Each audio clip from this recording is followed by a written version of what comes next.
opportunity talaga nung araw na yun. Bakit sobrang traffic? Kita nyo naman yung pick up na Vara na yan. Nasa unahan namin lumubog. Eto pa, truck na malaki. Lubog talaga sa putik. Sila yung mga nag-cause ng traffic na wala ka talaga kaming magawa.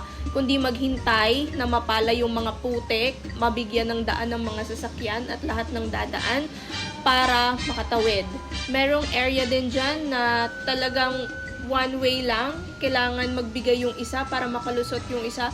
So, sobrang hirap. Buti na lang talaga pinapalampas ako kasi bride ako. Kaya lang, ayun nga, yung mga kasama ko, including si groom po, naipit din. Bride, laban pa, laban. Uy ka doon, sa kabila.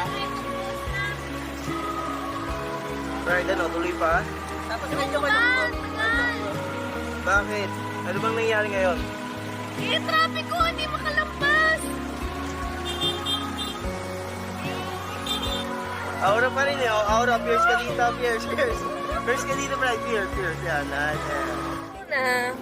Ano talaga, wala talaga sa akin yung i-cancel. Wala sa isip kong i-cancel. Kasi, hindi ko alam, parang sobrang hopeful ako syempre, matagal mo rin pinag-pray, diba?